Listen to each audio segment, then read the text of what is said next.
네, 이원재입니다. 이원재 끝내주는 경제 라이브 시작하겠습니다. 아까 끝장 뉴스 라이브 할 때 제가 여쭤봤는데 같이 하실래요? 쿠데타 같이 하실래요? 제가 쿠데타 하기로 했는데 대통령, 국방부 장관, 수방사령관, 방첩사령 같이 하기로 했거든요. 이 정도면 라인업 괜찮죠? 네, 성공할 쿠데타였습니다.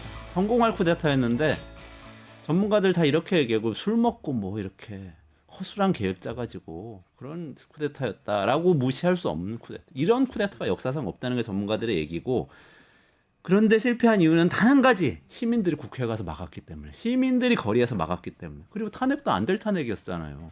여러분 다 보셨잖아요. 근데 단 한 가지. 시민들이 다 쏟아져 나와서 탄핵 가결시키라고 하니까 탄핵 가결된 거였거든요. 여러분들 다 기억하실 거예요. 그래서 그 시민들 이야기 오늘 하려고 중요한 분들 두 분 모셨습니다. 언론계에 저한테는 대선배님이시고 또 거물급 법조인이면서 또 언론계 거물이시고 두 분이신데 제가 이렇게 소개해드릴게요. 한상혁 전 방송통신위원장님인데 변호사 출신이시고 MBC 프로그램 고문 변호사 하셨고 한국 PD연합회 자문 변호사도 하셨고 방문진 이사도 하셨고 그리고 시민사회에서는 또 민주언론 그 시민연합 공동대표도 하셨고 그러면 그 문재인 정부 때 방송통신위원회 위원장도 하셨지만 저는 한준수 연기군수님 기억납니다. 아버님 저 대학 다닐 때 양심선언 하셨어요. 연기군수 공무원 생활하고 계시는데 그 정부를 비판하는 아주 양심적인 선언을 하시는 거 너무 인상적이어서 또 이제 그 가족 관계가 있어서 이렇게 소개를 드리고 김의철 사장님 또 이제 제가 이 사장님 앞에서 방송 진행하는 게 굉장히 쑥스러울 정도로 이 방송 베테랑이시네요. 네. KBS 보도본부 기자로 들어가셔서 이제 탐사보도 팀장, 뭐 사회팀장, 보도본부장 하시고 이제 사장까지 하셨고 그 스토리도 뭐 그 다음 스토리도 굉장히 깁니다만 어쨌든 오늘 이렇게 거물급 두 분을 모시게 돼서 영광입니다. 반갑습니다. 어서 오십시오. 네, 반갑습니다. 네. 사장님 일단은 그 요거 좀 현안이니까 해임 사건이 있었잖아요. 네, 그렇죠. 해임 취소 소송이 있었고 그래서 승소는 지금 하신 거죠? 취소 소송에서는. 네, 1월 16일 날 1심에서는 이겼습니다. 야. 1심에 이겼고 그런데 이제 1년 제가 해임된 지 1년 4개월 만에 1심이 끝났고 더군다나 제 임기가 작년 12월 9일까지였어요. 아. 그래서 임기가 3년입니까? 3년 임기가 끝나버린 상태에서 1심 승소를 했기 때문에 돌아가지는 못하고 지금 이러고 있습니다. 아, 그러면 2021년 11월에 문재인 정부 때죠. 그러면 선임되셨고 취임하셨고 그리고 작년 2024년 11월에 사실은 그때까지 하셨어야 되는데 그 중간에 윤석열 정부 들어와 가지고 이제 여러 가지로 괴롭힘 끝에 해임까지 했는데 지금 송사가 1심엔 승소하셨지만 또 진행 중이 항소를 했나요? 네, 그렇습니다. 그 제가 처음에 이제 소송을 할 때는 이제 피고 윤석열을 상대로 소송을 했는데 이제 소송의 주체가 바뀌어 버렸어요. 이제 윤석열 대통령이 권한이 이제 정지된 상태이기 때문에 이제 추상목 권한대행이 그래서 일부에서는 또 안 하지 않을까 항소는 그런 기대도 사실 했습니다만 최대행이 항소를 했어요. 그래서 사실 그 최대행이 어쨌든 저는 개인적으로 윤석열 대통령의 방송 장악 의도 이외에는 저의 해임 사유를 찾아볼 수가 없었거든요. 그렇다고 치면은 대행이면은 과거 그 윤석열 대통령이 잘못한 걸 좀 바로잡는 차원에서 뭐 1심 항소를 하지 않았어야 되는 거 아닌가 이런 생각을 했습니다만 역시 기대에는 어긋났고요. 더군다나 그 최대행이 저 앞에서 이제 저보다 먼저 해임당한 남영진 사장이라든지 역시 항소했고 또 그 공영방송 재원 근간인 수신료 통합징수 관련해서도 제2요구권을 행사했어요. KBS에 대해서 계속 옥지고 있는데 왜 그러는지 잘 뭐 개인적으로 이해가 가지 않습니다. 뭐 해임하시고 뭐 그 과정에 여러 가지 뭐 이유 있었으면 어쨌든 1심 승소하셨으니까 뭐 해임은 부당했다 이렇게 생각할 수 있는 거. 이걸 좀 시청자들 궁금하실 것 같은데 이렇게 임기가 만료됐는데 승소를 하시면은 이게 잃어버린 이 시간은 어떻게 되는 겁니까? 그래서 그러니까 개인적으로 돌아가실 수는 없는 거죠. 돌아갈 수 없고 임기가 끝났기 때문에 개인적으로 조금 명예를 좀 회복했다. 적어도 그러니까 정말. 저 사람이 해임 당할 만큼 잘못은 하지 않았다. 그 정도 개인적으로 인정받는 이 정도 수준입니다. 인정의 의미는 있지만 하여튼 KBS 입장에서 보면은 그냥 경영을 잘 하시고 계신데 그냥 무대뽀로 해임을 했다가 이 비상한 상황이 오게 만든 이런 상황이 된 거 아닙니까? 네, 그렇습니다. 네. 지금 KBS 또 변화가 많지 않습니까? 어떻게 보고 계세요? 그렇습니다. 저는 솔직히 그렇습니다. 제가 뭐 KBS 한 33년 이상 다녔는데 제가 비록 해임 당했지만은 제가 저의 후임들이 좀 잘해줬으면 좋겠다. 여러 가지 뭐 저의 해임의 어떤 수신료라든지 등등의 문제를 좀 잘 해결해줬으면 좋겠다 하는 바람이 있었어요. 그런데 그래서 일정하게 또 거리도 두고 그랬었는데 실제로 뭐 이렇게 뉴스를 보면 너무 KBS에 대해서 좋지 않은 소식들이 계속 나오는 거예요. 특히 뭐 그래서 몇 가지 사건들 뭐 예를 들자면 사회적으로 좀 문제가 된 뭐 파우치 대담 뭐 8.15 때 기미가요 문제라든지 또 최근에도 뭐 지금 이른바 내란 사태 이후에도 뭐 추정 60분의 편성 관련해서 지금 제작 자율성을 침해하는 이런 요소들이 많아서 내부 갈등들이 좀 많은 게 너무 안타까워요. 그렇군요. 한 위원장님께도 좀 이제 예. 제가 아버님 말씀을 갑자기 드려서 그 당황하지 않으셨는지 모르겠습니다. 영향 많이 받으셨을 것 같아요, 근데 부친께. 글쎄요. 예, 그렇죠. 뭐 아버님은 뭐 본인의 소신껏 행동을 하신 거고, 뭐 저도 제가 옳다고 생각하는 바를 뭐 이렇게 다는 아니어도 실천하고자 노력을 하고 하면서 살고 있다. 뭐 이런 말씀 정도 드릴 수 있을까요? 그런 정도입니다. 예. 어쨌든 김의철 사장님도 그랬지만 한 위원장님께서도 진짜 억울하게 해임되셨던 거 아닙니까? 지금 그 방송통신위원회 물러나시고 나서 소송 진행 중이신 거죠? 예, 그렇죠. 그러니까 윤석열 정부 들어서고 나서부터 이 퇴임 압력이 지속됐죠. 1년 가까이를. 근데 그 과정이 제가 여러 차례 매체를 통해서도 얘기를 했지만 저를 퇴임 압박을 하는 것은 이후에 이제 우리 김 사장님도 보셨지만 KBS, MBC 그리고 EBS 같은 지상파 방송사들, 공영 방송들 그리고 뭐 YTN이나 보도 채널들 이런 곳은 어찌됐거나 정책 당국인 방통위의 영향력이 상당히 있지 않습니까? 그런 부분들을 정리를 하고 이른바 언론을 장악하기 위한 방송을 장악하기 위한 이런 시도의 출발점이었다 이런 생각을 했습니다. 그래서 어떻게든 버텨보려고 했는데 임기를 2달 앞두고 해임이 됐습니다. 물론 해임시키기 위한 전 사전 작업들은 상당히 오랜 기간 진행이 됐어요. 그래서 뭐 대대적인 감사원 감사가 이루어지고 감사 결과 뭐 불법적인 사항 발견했다고 해가지고 검찰로 넘기고 검찰에서는 또 직원들을 조사를 한 다음에 이제 저를 피의자로 엮어놓고 그리고서 영장까지 신청을 했는데 영장이 기각이 됐어요. 그래서 기각도 뭐 재판부가 면밀하게 봐주셔가지고 판단을 잘 해주셨다고 생각하는데 상당히 혐의 사실 주요 부분에 있어서 대부분 다툼의 소지가 있다 이런 판단 사실 법원에서 잘 안 하는 판단이거든요. 그냥 영장 심사를 할 때는 그냥 도주울이 없다, 증거인멸이 없다 이 정도 얘기를 하는데 저의 경우는 영장 기각 사유가 혐의 사실 주요 부분에 있어서 다툼의 소지가 있다 이런 취지로 얘기를 했습니다. 그래서 지금 제가 진행되고 있는 사건이 2가지죠. 형사 사건 그렇게 해서 기소된 형사 사건이 하나 진행되고 있고 이 사건은 물증이 전혀 없다 보니까 전부 증인으로 공소사실을 맞춰놓은 사건이에요. 그래서 증인이 검찰 측에서 신청한 증인이 한 60여 명 됩니다.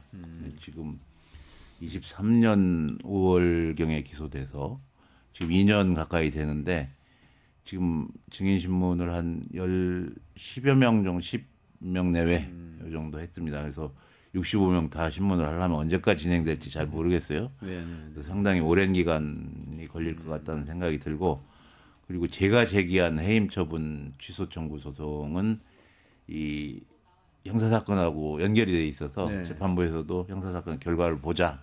이래서 지금 그 진행이 안 되고 있는 상황입니다. 제 재판은 그렇게 되고 있는 상황이죠 지금요. 예. 근데 저는 진짜 안타까운 게요. 저희 경제 방송이고 저도 또 경제 평론가로 활동을 하고 있어서 사실은 뭐 AI 전문가나 뭐 테크놀로지 쪽에 이 전문가들 많이 만나거든요. 근데 하나같이 하시는 말씀이 사실 방송통신위원회에 대해서는 사실 방송 공정성, 독립성 이것도 중요하긴 하지만 맨날 그것만 얘기하는데 통신이 거기에 있는데 너무 이렇게 우리나라가 혁신이 안 일어나고 있는데 그거 참 안타깝다. 근데 그게 논의가 너무 안 되고 있다. 이런 말씀 많이 하시더라고요.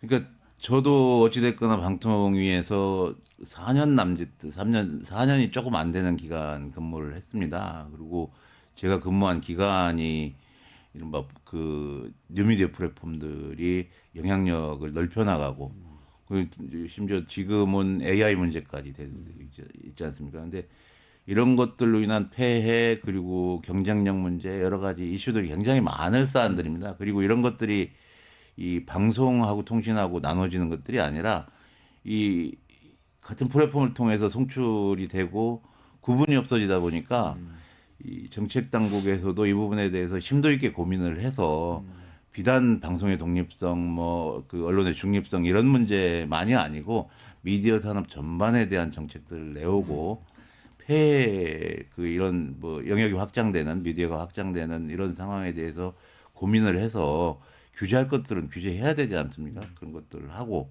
그리고 또 정부가 도와서 산업을 육성시킬 것들이 있으면 하고 하는 이런 종합적인 계획을 세워야 되는데 이 정부 들어서고 나서 지금 한 3년이 됐습니다. 근데 제가 이미 전임이 돼 버렸어요. 네. 그래서 그 방통위원장이 이동관 위원장, 그다음에 김홍일 위원장, 이진숙 위원장까지 뭐 계속 바뀌어오면서 그 진행했던 일이라고는 제가 뭐 그 과문해서일지 몰라도 전부 방송 장악과 관련된 예를 들면 우리 김 사장님 해임시키고 그 전에 KBS 이사회 장악하고 그 MBC 박문진 이사회를 장악을 하려다가 법원에서 제동이 걸려서 지금 못 하고 있는 상황이고요. EBS 문제 그렇고 YTN 이 민영화라고 하지만 그 정부 지분을 팔아넘겼지 않습니까? 그러다 보면 그 결과가 어떻게 됐는지는 우리 국민들이 보고 계신 문제일 거라고 생각을 하고 이거 외에 방송과 관련 그리고 통신 관련한 뭐 정책을 고민하거나 내오거나 뭐 이런 흔적들을 전혀 제가 볼 수가 없는 상황이에요. 그래서 많이 고민이 됩니다. 많이 늦었죠 지금요. 네. 그 유럽에서는 이 플랫폼 규제에 대해서 나름대로 비전을 가지고 규제를 하고 있고 더군다나 미국에서 새로운 대통령이 선출이 돼서 그 부분에 대한 뭐 정책들이 펼쳐질 텐데 그 부분에 대한 대응도 안 되고 있는 상황이고 그래서 많이 걱정이 됩니다. 그리고 지금 또 그 이 현님 위원장 탄핵 문제와 관련이 돼 있는 2인 체제의 의결 문제도 이거는 방통위 구성 취지에 근본적으로 어긋나는 거거든요. 그렇죠. 방통위의 구성은 기본적으로 대통령 임명 2인 그리고 야당 2인, 여당 1인. 이는 이른바 민주적 정당성을 확보하기 위해서 각계각층의 투표로 선출된 권력들이 그 적당한 사람을 추천을 해서 이른바 그 민주적 토론을 통해서 뭔가 정책을 만들라는 취지에서 만들어진 건데 지금 대통령 추천한 두 분만 의결을 한다는 거는 근본적으로 방통위의 설립 취지에도 어긋나고요. 제가 여러 차례 말씀드렸던 전에 뭐 다른 곳에서 말씀드렸었는데 지금 6기 방통위는 구성도 안 된 거예요. 임기가 다 끝나고 그만두고 나서 새로 구성을 하지 않습니까? 대통령이 2명을 임명을 하고 국회에서 3명을 추천을 해서 5명으로서 그 책임이 어디 있는지는 뭐 그 나중에 따지더라도 어찌됐거나 6기 방통위는 구성도 안 된 상황인데 지금 그 상황에서 뭘 의결을 하고 한다는 거는 방통위법은 방통위는 이렇게 구성한다라고 하는 규정 자체도 지켜지지 않고 있는 상황인데 그리고 지금은 6기가 한 위원장님 다음이 6기입니까 예. 그러면? 그러면 위원장만 들었다 나갔다 하고 위원 국회에서 그 추천하는 위원들은 전혀 아예 임명을 안 했죠. 예, 들어가지를 않은 상황이잖아요. 예. 뭐 책임 소재는 국회가 안 했다, 뭐 대통령이 임명을 안 했다, 뭐 이런 따지고는 있지만 100번 양보해서 그 부분은 뒤로 미룬다고 하더라도 아예 구성이 안 된 상황에서 방통위가 운영된다는 건 이건 방통위원회는 없는 거죠 지금. 그러네요. 위원회 구조로서의 방통위는 없다고 보는 게 맞는 것 같습니다. 제가 보기에는. 그러니까 답답한 상황이에요. 딥페이크니 뭐니 뭐 AI 때문에 범죄도 많고 한편으로는 또 뭐 기업들 우리나라 기업들이 지금 막 뒤처지고 있고 이런 문제들이 한꺼번에 있는데 근데 또 요즘 또 시청자분들이 많이 관심 갖는 거는 그 사장님이나 뭐 위원장님 두 분 다 해당되는 질문일 것 같은데요. 내란 수괴라는 표현을 쓰면 안 된다고 또 그 방통위원장이 얘기를 해서 그거 가지고 또 이제 왈가왈부 말이 많아요. 이런 부분은 어떻게 봐야 됩니까? 제가 그 기소는 안 된 사건 안 되고 최근에 종결된 사건이 하나가 있습니다. 그 내용이 그런 내용이에요. 제가 그 지상파 방송사 사장님들을 모시고 간담회하는 자리에서 방송의 공정성 원칙을 지켜서 방송을 하는 게 좋겠다. 그리고 그 종편의 대표님들을 모시고서 얘기를 하는 과정에서 당시 코로나 상황이었으니까 인터넷상에 코로나 관련 가짜 뉴스들이 이 그 정책에 문제를 일으키는 가짜 뉴스들이 횡행하고 있으니까 공신력 있는 방송에서 팩트를 정확하게 찾아서 팩트 체크를 해주는 일에 좀 나서주셨으면 좋겠다 이런 말씀을 드렸거든요. 공개적으로 보도도 되고 한 내용인데 누가 그걸 고발을 해가지고 방송법에 편성 간섭을 했다. 했다고 고발이 돼가지고 근 한 3년에 걸쳐서 여기저기 경찰서로 그 뭐 사건이 옮겨 다녔어요. 그래서 최종적으로 서면 조사를 받고 무혐의로 끝나긴 했지만 그런 상황이죠. 근데 그거에 비하면은 지금 그 사건은 방송 내용에 대한 구체적인 지침을 준 거 아니에요? 그렇죠. 옳지 않죠.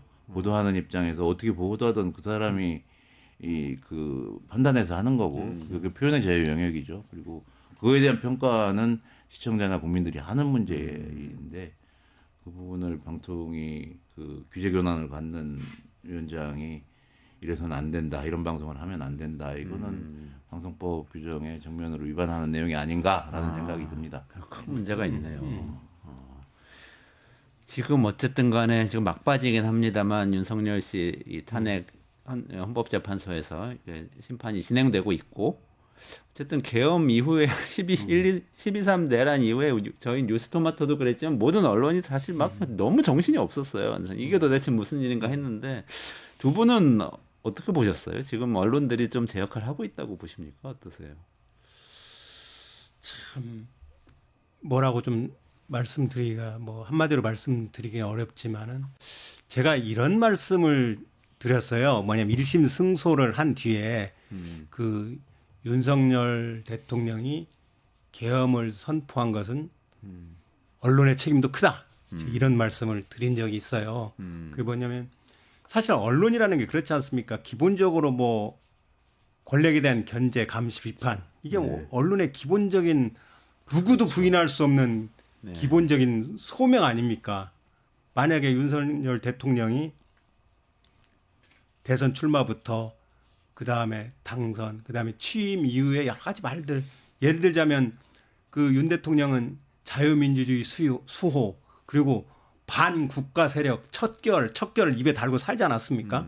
그러니까 그런 얘기들을 해왔다는 점 이런 부분 이랬을 때 언론들이 제 역할을 했느냐 이런 점들이 좀 안타깝고요. 더군다나 제가 개인적인 에피소드를 하나 말씀드리면 그러니까 이건 비상계엄 선포 전에 10월 말쯤에 저의 1심 선고가 예정돼 있었어요. 10월 24일인데 정확히는.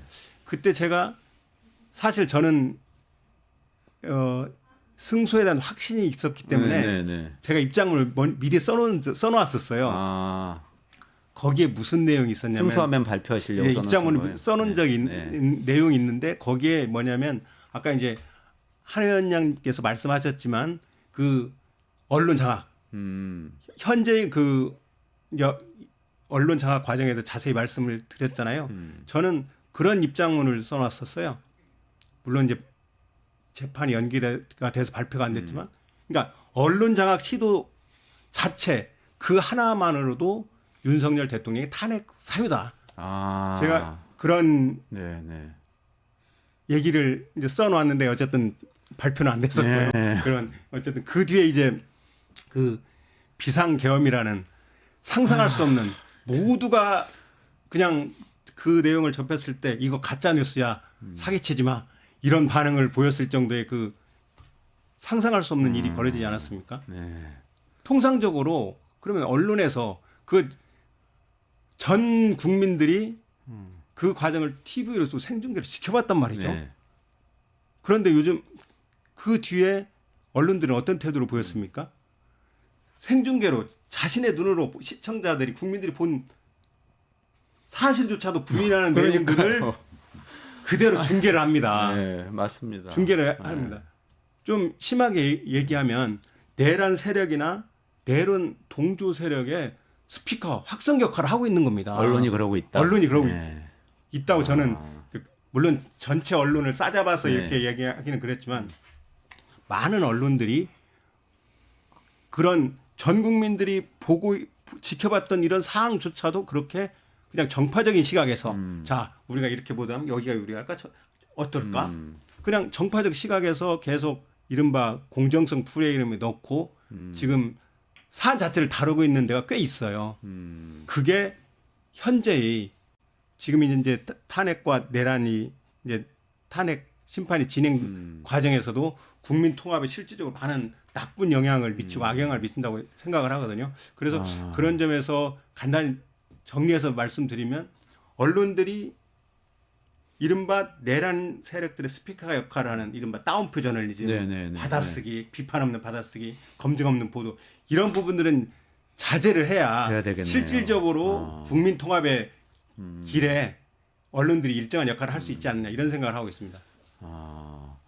그러니까 지금 말씀하신 거 정말 맞는 말씀인 게 현행범한테 우리가 마이크를 주지는 않잖아요. 현행범은 뭐 네 입장을 얘기해봐라. 근데 자꾸 얘기 듣다 보니까 좀 헷갈려요. 근데 주류 언론에서 얘기하는 것보다 요즘은 또 어떻게 보면은 정말 언론사 이름 들어보지 못한 데서 정말 황당한 뭐 예를 들면 중국 간첩 얘기나 뭐 이런 거 있지 않습니까? 부정선 그런 게 근데 사실 생각보다 영향을 많이 끼친단 말이죠. 우리 사회 많은 분들이 믿고 또 여론조사 그런 거 게 저는 참 안타까워요. 그 뭐 다 뭐 아실 거예요 시청자들.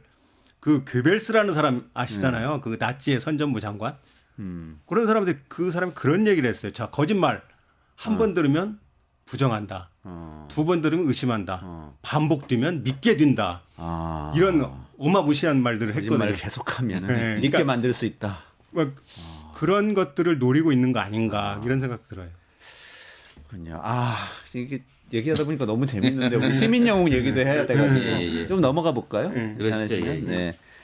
시민영웅 프로젝트 이게 지금 뉴스토마토에서 하고 있는 내란을 막아낸 시민영웅 1000명을 찾습니다. 뭐 이 프로젝트인데 두 분이 이제 심사위원으로 참여를 하실 것이고 거기에 대해서 얘기 나눌 텐데 일단 화면으로 이 프로젝트 이야기 좀 들어보시고 그 다음에 두 분 이야기 다시 들어보도록 하겠습니다. 뉴스토마토가 12.3 내란을 막아낸 시민영웅 1000명 찾기 프로젝트를 진행합니다. 내란을 막고 탄핵 소추를 이뤄낸 시민영웅 1000명을 찾아내 대한민국 민주주의의 역사로 기록하고 시상의 본보기로 삼음으로써 민주주의를 더 널리 확산하기 위한 프로젝트입니다. 이 과정에 직접 참여했거나 참여자를 추천해 주실 분들은 우측 제보하기 QR코드나 아래 메일로 추천 및 제보해 주세요. 많은 참여 바랍니다. 뉴스토마토와 함께해 주실 분들을 기다립니다. 그러게요. 두 분 말씀 주신 것처럼 그 내란의 주범들이 막 이렇게 떠들고 그거를 스피커가 돼서 막 많은 언론들이 그냥 전달을 하고 그걸로 뭐 조회수 많이 올려가지고 장사를 하고 이런 와중에도 묵묵하게 계속해서 거리에 나서는 시민들도 계시고요.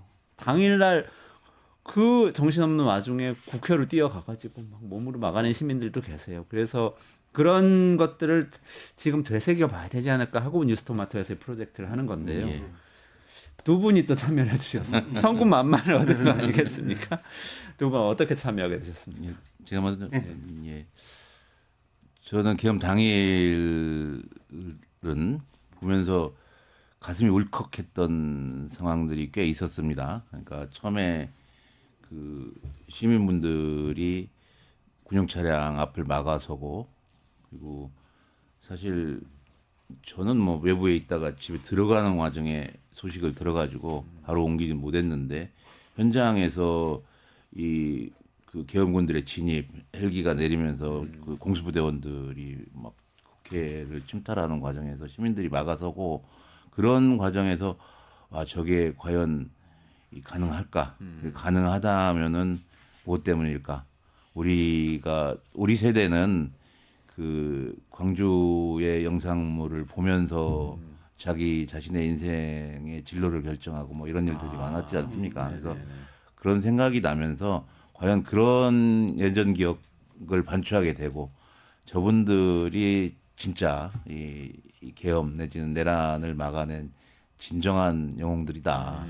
그리고 거기에 덧붙여서 현장에서 군인들 어쨌거나 이 불법적으로 동원된 군인들이긴 하지만, 그래서 제가 보기에는 이 사보타지하는 모습들이 눈에 역력히 드러나더라고요. 그래서 저런 분들도 이 그 내란을 그 불가능하게 하는 큰 힘으로 작용을 하지 않았을까. 그래서 저는 뭐 이름 걸고 그 나서신 분들, 그러니까 이 뭐 열심히 하셨으니까 당연히 그 국민들로부터 칭찬도 받아야 되고 이런 분들이지만, 정치인 분들보다 막상 그 이름 없이 현장에서 그 내란을 막아내기 위해서 노력하셨던 분들, 이런 분들이 진짜 우리나라의 이 저 민주주의의 퇴행을 막아내는 가장 큰 역할을 하신 분들의 이런 생각을 개인적으로 가지고 있었고, 주변에 얘기를 했었는데, 갑자기 이 뉴스토마토에서 그런 부분들을 찾아서 그 뭔가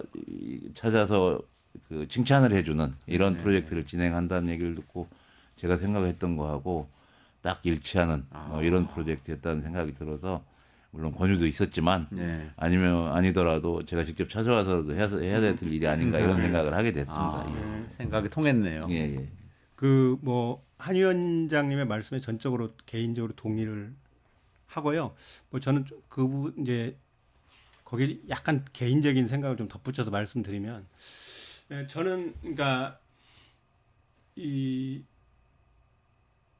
계엄 12.3 계엄 당시에 뭐 한 위원장님 말씀처럼 저는 뭐 그날 현장에 가지는 못했고, 그 뒤로 이제 뭐 집회는 이렇게 시간이 있을 때마다 이렇게 가보는데, 정말로 광장에 정말로 다양한 목소리들이 많으세요. 아, 그래요. 예.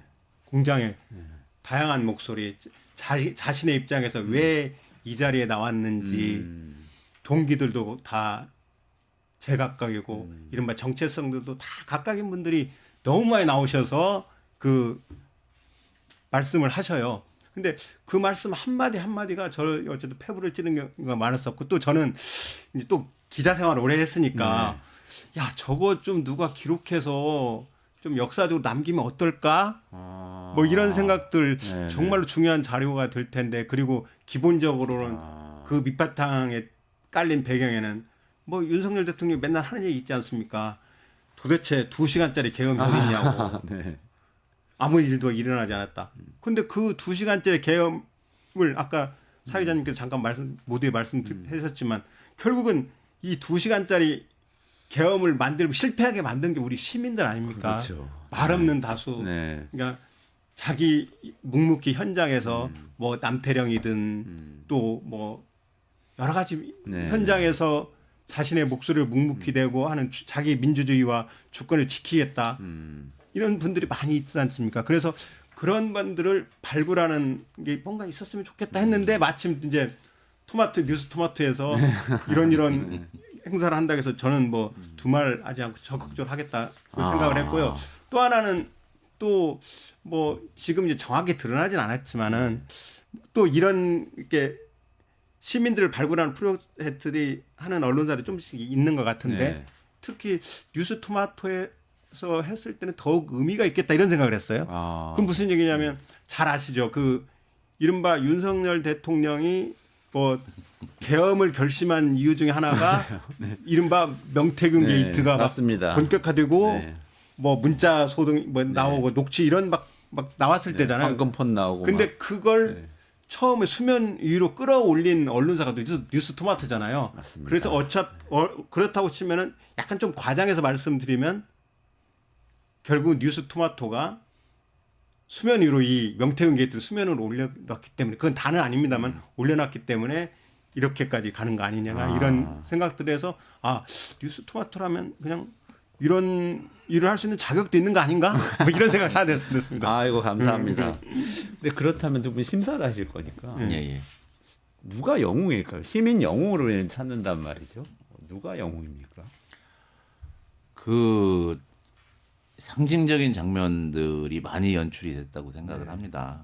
그 당일날 그 예전에 월남전 사건 보도 사진 중에 꼬마애가 레이프 함탄 맞고 이 막 뛰어가는 사진 이런 것들이 역사에 남았잖아요. 아기가 옷도 제대로 예, 못 예, 입고 예. 막 뛰어오는 거. 그리고 5월 광주 때도 그랬고 다시 말씀드리면 5월 광주의 그런 비참했던 상황들을 보면서 성장한 뭐 저희 세대들이 그 이번 이 계엄 과정 내란 과정에서도 그 당시의 기억을 떠올리며 현장으로 갔던 사람들이 많이 있다고 생각을 합니다. 제가 아는 분 한 분도 이 자다가 깨서 그 이제 외환 거래를 하시는 분인데 갑자기 그 외환 가격이 올라가지고 이거 무슨 큰일이 나지 않고서는 이런 일이 벌어지지 않는다 해서 상황을 보니까 계엄이 선포되고 한 뭐 1, 20분 고민을 했답니다. 이 상황 이걸 어떻게 할 건가 그러다가 만약에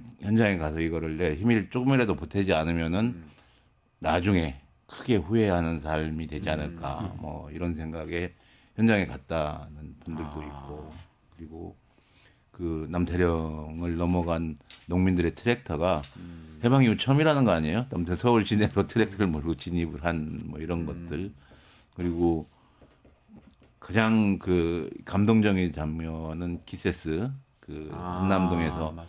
눈을 맞으면서 은박지를 뒤집어 쓰고 밤새 버티는 이런 모습들이 어찌됐거나 장면 남아서 그런 부분들이 향후 이제 우리 그 이 민주주의를 지킨 이 장면으로서 기억될 거라고 생각을 해요. 그래서 여기서 그 어떤 사람이 영웅이다 이런 뭐 굳이 말씀을 드리자면은 참석을 안 했건 참석을 했건 그 자리에 있었건 없었건 마음으로라도 그 대한민국의 민주주의를 지키려는 마음을 보탰던 분들은 모두 다 영웅이 아닌가. 그래서 굳이 영웅을 찾는 데 있어서 행위의 크고 작음 이런 부분이 아니라 그분들이 갖는 이 마음, 대한민국 민주주의를 지키겠다는 이 소중한 마음 이런 부분들을 저희들이 감히 평가를 할 수는 없을지 모르겠지만 어찌됐거나 과정 중에서 그 시민들의 그런 마음을 찾아내기 위해서 노력을 하겠다 이런 말씀을 드리는 게 맞는 것 같아요. 예.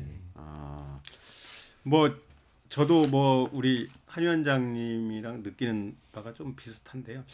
저는 그 포괄적으로 이제 그런 말씀을 드리고 싶어요. 저는 이번에 그 비상계엄 선포 이후에 정말로 많은 국민들 이른바 뭐 계층 성별 다 떠나서 굉장히 연대의식이 굉장히 강화됐다고 생각해요. 그 이제 기폭제가 됐던 게 남태령 집회였잖아요. 아까 그렇죠. 우리 한 위원장님 말씀하셨지만 남태령에서 26시간 대치하다가 결국은 농민들이 깜짝 놀랐다고 합니다. 저는 물론 그 현장에 없었고 그냥 뉴스로만 봤습니다만은 아니 자기들 막혔는데 웬 사람들 왜 이렇게 몰려들지? 그래가지고 수천 명이 갑자기 몰려드니까 아니 이게 뭐지 하는 정도로 그 어쨌든 그 국민들 사이의 연대와 협력 의식, 다른 문제에 대한 관심 이런 것들이 이제 높였다고 생각해요. 그리고 제가 이제 그 남태령 집회가 있었던 날 현장에는 가지 못하고 제가 이제 한강진에는 갔었어요. 네. 이제 트럭 다 이겨가지고 들어왔을 때 제가 갔었는데 그때 이제 그분이 이렇게 하는데 서로 막 그 남태령에서 밤을 샌 분들이 다 거기 왔는 것 같더라고. 다 이제 다시 와서 막 하면서 막 서로를 좋아하고 우리 이겼다 이런 얘기를 굉장히 많이 하시더라고. 서로 막 그러면서 우리 이겼으니까 서로 칭찬해줘야 돼. 뭐 이런 얘기를 굉장히 말씀을 서로들 많이 하시더라고요. 네. 그런 연대 의식이 이제는 전체적으로 사회 전반에 막 퍼져 있어요. 연대 자체가. 네네. 그래서 광장에 가서 발언도 그렇고 그다음에 어느 무슨 그 여러 가지 이 근로자들의 노동자들의 생존권 투쟁 현장도 그렇고 많이 그런 연대 의식이 굉장히 많이 확산돼 있더라고요. 그래서 저는 그 과정 속에서 정말로 어려운 상황 속에서 그 더 어려운 그리고 다른 자기와 직접적인 관련이 없는 부분들에 대해서 계속 관심을 가지고 지원하고 뭐 마음속으로 지원하는 현장으로 하든 그런 부분들에 대해서 많이 그런 분들 그런 것들이 우리 사회의 어쨌든 진정한 영웅이라고 말씀을 드리고 싶어요.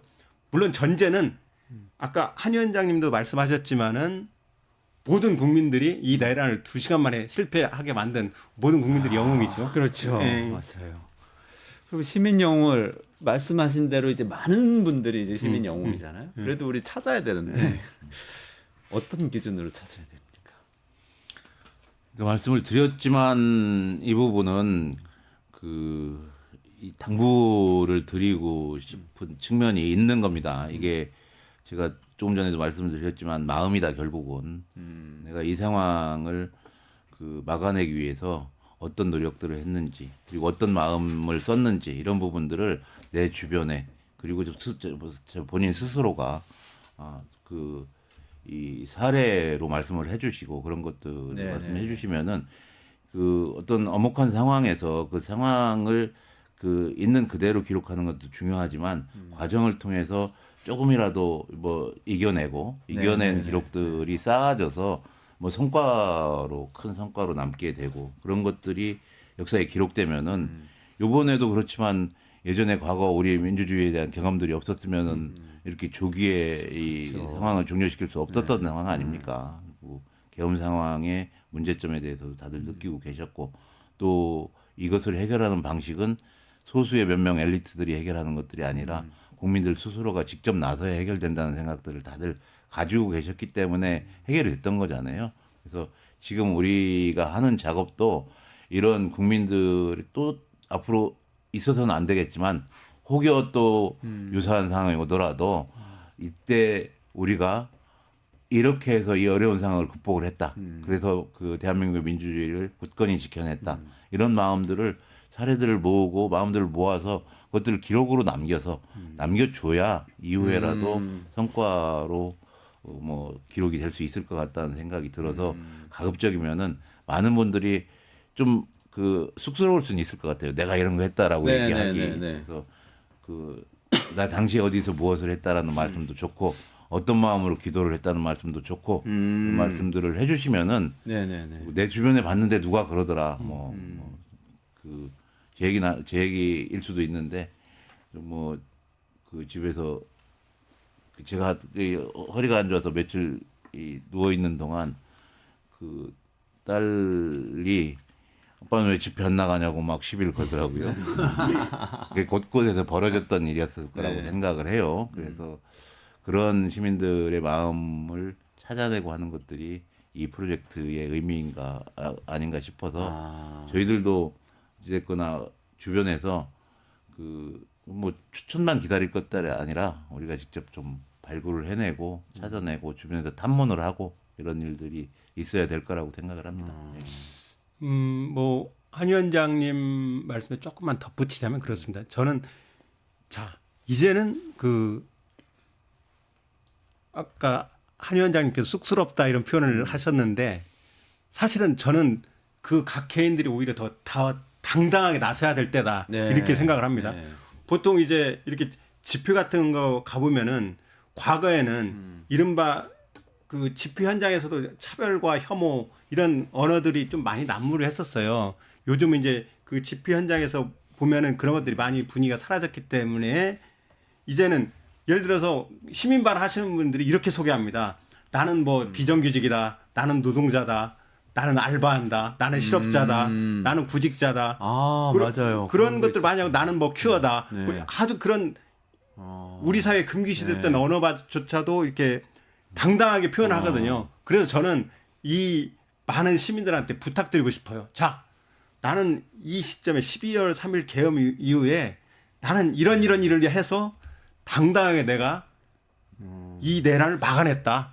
그래서 그게 앞으로 향후 어떤 일이 벌어질지 모르겠지만 그게 자신에 대한 다짐일 수도 있을 겁니다. 그리고 자식에 대한 또 자랑일 수도 있고 그래서 그런 것들이 굉장히 이어졌을 때 의미가 있다고 생각하거든요. 그래서 저는 이번에 참여한 많은 분들이 당당하게 자기 자랑을 좀 했으면 좋겠어요. 나는 이렇게 해서 막았다. 이렇게 참여했다. 이런 부분들 다양한 방법으로 그런 부분들이 뭐 시위를 참여했던 분들도 좋고 예를 들자면 뭐 따뜻한 난방차를 보내주실 분도 좋고 네. 집회 현장에서 핫팩이라든지 네. 커피 뭐 저도 많이 얻어먹었습니다만은 이런 것들을 보내주는 이런 분들이 나는 당당하게 이렇게 내란을 막는데 기여를 했다.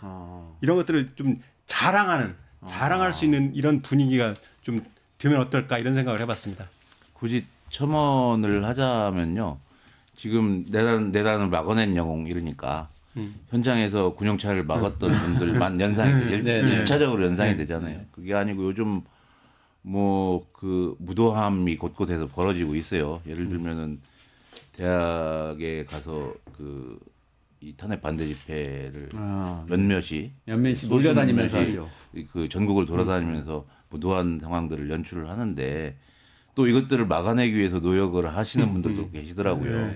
그런 분들 포함해서 지금 좀 전에 말씀을 하셨지만 사전 결제 해가지고 많은 분들 이용할 수 있도록 하고 엊그저께 어디 무슨 조그만 여의도 근처에 샵을 갔는데 그때 사전 결제하고서 안 쓴 돈이 아직도 남아 있다고 뭐 이런 그것조차도 서로 양보해서 그렇습니다. 그런 분들도 계시더라고요. 그래서 그런 마음들이 중요하다는 거죠. 그리고 그런 분들이 영웅이라는 거지. 그 당일 그 국회의원분들이나 이런 분들은 본인이 하셔야 될 일을 하신 거예요. 사실은요. 안 한 사람들이 정말 문제가 심각해요. 안 한 사람들이 문제인 거고 그 사람들이 비판을 받아 마땅한 거지. 하신 분들은 물론 잘하셨죠. 잘하셨지만 그분들은 그분들이 해야 될 본연의 업무를 하신 거고 그렇지 않고 이 이름도 드러내지 않고 마음을 표현하셨던 많은 분들 이런 분들이 진정한 영웅이라는 거고 그분들이 스스로 내가 이때 이렇게 기억을 했다라고 서로 자랑하고 칭찬하고 하는 분위기들이 우리 사회에 착 퍼질 때 기본적으로 이 민주주의를 지켜낼 동력이 되는 것이 아닌가 이런 생각을 하게 됩니다. 그래서 어쨌거나 좋은 프로젝트를 기획을 하셨고 이것들이 그 영웅들을 찾아서 칭찬을 해주고 뭐 시상을 하고 이런 것도 필요하겠지만 자료들 모아서 기록으로 남기고 필요하다면은 뭐 그 몇몇 사람들끼리 모여서 그런 얘기도 했지만 이건 극영화를 만들어도 블랙 코미디부터 시작해가지고 그 희극, 비극 다 얼마든지 극영화를 만들 수 있는 소재잖아요. 그것도 되고 또 다큐로 하더라도 엄청난 이미 뭐 많은 사람들이 영상을 찍었을 거라고요. 다 그 개인 미디어 시대가 돼가지고 그래서 그런 것들을 모아내면은 진짜 큰 작품이 나올 수 있을 거라고. 엄청난 생각해서. 작품이 나올 수 있겠네요.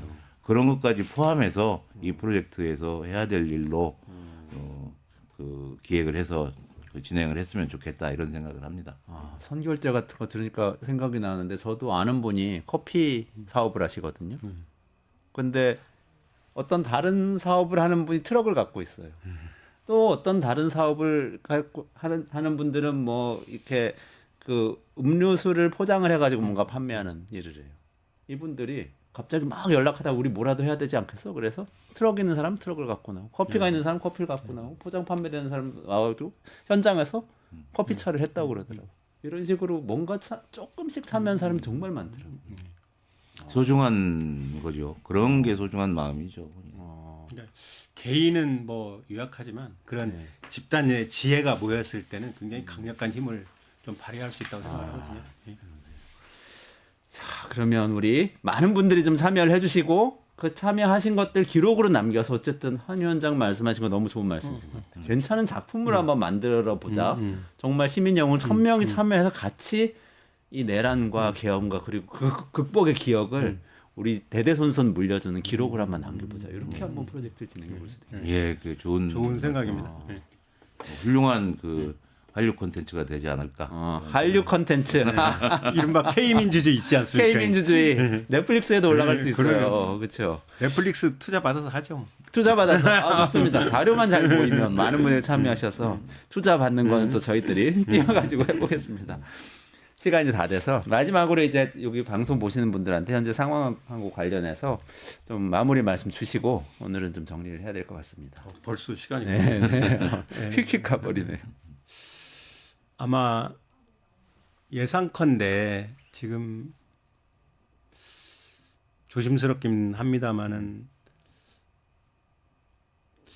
뭐 다음 주? 네. 다음 주 중에는 아마 뭐 이른바 윤석열 대통령이 파면되지 헌법재판관들의 전원일치로 네. 파면되지 않을까 이런 이제 예상을 해봅니다. 그런데 지금 어쨌든 12.3 계엄 이후 쭉 또 약간 길게 좀 봐서는 이게 윤석열 정부가 들어선 이후에 우리 사회가 엄청 이루어낸 성과들이 엄청나게 퇴보를 했습니다. 그래서 지금 그 많은 과제들이 진짜 좀 산재돼 있어요. 남북 문제도 그렇고 여러 가지 뭐 노동 이슈, 장애 이슈, 뭐 혐오 차별, 그다음에 친일 역사 등등 여러 가지 너무 많은 과제들이 있는데 저걸 이제 극복해야 되는 이제 과제가 남아 있는 이제 하나하나 극복을 해 나가는데 지금 만약에 탄핵이 되고 그러면 이제 이른바 대선이라는 게 그 모든 이슈를 집어삼킬 블랙홀이 될 가능성이 높기 때문에 또 이런 이슈들은 매우 중요한 이슈들 있잖아요. 그다음에 심지어 우리가 글로벌하게 트럼프 2.0 시대 어떻게 대비할까 그런 글로벌 이슈도 있습니다. 그런 이슈들이 아이고 선거 이후에 나중에 하게 되면 우리는 그만큼 더 시간을 더 빈 공간이 많이 생긴다고 생각을 해요. 그러니까 선거 과정 뭐 탄핵이 된다고 하면 선거 과정 자체가 우리 사회의 어쨌든 개혁, 우리 사회의 민주주의 시스템, 경제 시스템 이런 것들 한 단계 업그레이드될 수 있는 과정으로 좀 보내야 되는 거 아닌가 이런 생각을 좀 해봤습니다. 그래서 우리 지금 이게 지금 현재 탄핵에 관심이 많은 국민들이 내란을 성공적으로 좀 우여곡절했지만 성공적으로 막아내고 있는데 우리 모두의 어떤 그런 지혜, 의지가 합쳐질 때 대한민국이 좀 더 따뜻한 사회로 되는데 좀 앞당겨지지 않을까 이런 생각합니다. 그렇군요.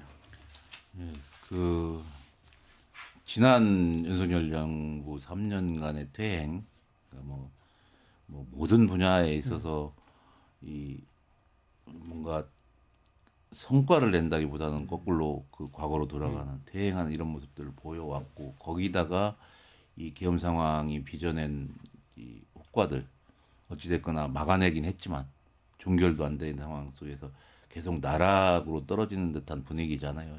최근에 경제도 그렇고 뭐 여러 가지 문제가 다 이런 부분들을 어떻게 하면 극복을 해나갈 것인가가 우리들의 과제라는 생각이 들고 제가 법률가다 보니까 다들 불안하신가 봐요. 매번 다들 이 탄핵 어떻게 될까. 이 저보다 많은 정보를 계속 갖고 계신 것이 분명한 분들도 막 전화를 해서 물어봐요. 그래도 저는 법률가 입장에서 이게 크게 이 행위에 계엄 선포하고 그 이후에 행위 동반대에서 일어났던 여러 행위들이 위법하고 위헌적인가 이거 판단 그리고 그 위헌성 위법성이 중대한지 판단 이런 것을 헌법재판소에서 하는데 이거는 뭐 물어볼 필요도 없이 당연한 거다. 그 내용들을 들여다보면은 우리 국민들이 느끼는 거와 마찬가지로 헌법재판을 담당하시는 재판관님들도 같은 판단을 하실 거다. 그렇기 때문에 걱정 안 해도 된다. 뭐 이런 얘기는 저는 뭐 강하게 합니다. 그리고 이 자리에서도 그런 얘기를 드리고 싶고 그런데 어찌됐거나 그런 결과를 바라는 국민들의 마음이 모아져서 조속한 시일에 결론이 나고 그래서 그 결론에 따라서 지금까지 퇴행을 거듭했던 지난 3년을 어떻게 하면 복구할 것인가에 대한 이런 부분에 대한 고민과 노력들도 앞으로 필요하지 않을까. 그런 부분에 어떻게든 힘을 모아야 되지 않을까. 그리고 저나 우리 김 사장님 같은 경우에는 이 언론 미디어 문제가 심각하지 않습니까? 네. 이 기준 자체가 흔들리는 상황인 것 같아요.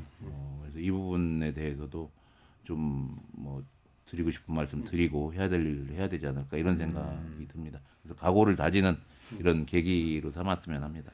아, 알겠습니다. 아주 좀 아쉽네요. 마무리를 해야 돼서. 저 아까 김의철 사장님 말씀 들으면서 이 말이 생각났어요. 악은 거침없이 제 갈 길을 가는데 선은 왜 끊임없이 자신을 증명해야 하는가 이런 얘기가 있잖아요. 근데 거기에 대해서 누가 또 얘기를 하는데 그러니까 그게 악이고 그게 선이다. 선은 원래 자신을 끊임없이 증명해야 되는 것이고 많은 사람들이 같이 해야 되는 것이고 힘을 모아서 손을 잡고 연대해서 증명하면서 만들어가야 간신히 만들어지는 게 선이다. 원래 그런 거야. 이렇게 대답을 하더라고. 그래서 이번에 우리 시민영웅 프로젝트 내란을 막아낸 시민영웅을 찾습니다. 이것도 말씀하신 대로 우리 기억의 조각들, 우리의 조금씩의 이 선행의 조각들 이걸 다 모아가지고 뉴스토마토로 보내주시면 좋겠어요. 그래서 그거를 뉴스토마토에서 저도 잘 얘기하고 해가지고 괜찮은 다큐를 만들어도 되고요. 괜찮은 기록물로 남겨서 한번 좀 우리 대대손손 남아있을 수 있는 자료 하나하나가 소중하겠죠. 너무 예, 예.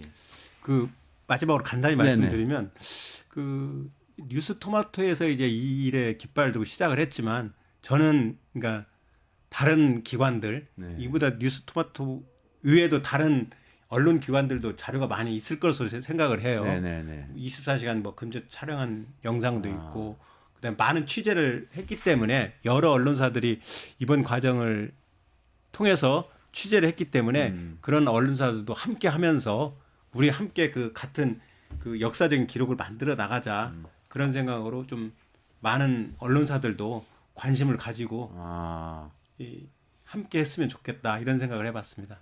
말씀 감사합니다. 네. 두 분 모시고 오늘 끝내주는 경제에서 특집 대담을 나눴는데요. 이렇게 내란을 막아낸 시민영웅을 찾습니다. 많이 참여해 주시고요. 오늘 방송 여기까지 진행하고 이원재 끝내주는 경제는 매일 오후 5시 45분 그리고 끝장 뉴스는 매일 오후 5시 라이브로 진행됩니다. 그러니까 내일도 오후 5시 라이브로 저는 찾아뵙도록 하겠습니다. 오늘 말씀 같이 나눠주신 전 KBS 사장을 지내신 김의철 우리 언론계 대선배님 그리고 한상혁 법률가이시지만 전 방송통신위원장을 지내셨던 이 정책가이시기던 한상혁 위원장님 두 분하고 같이 여기서 인사드리면서 마무리하도록 하겠습니다. 고맙습니다. 감사합니다.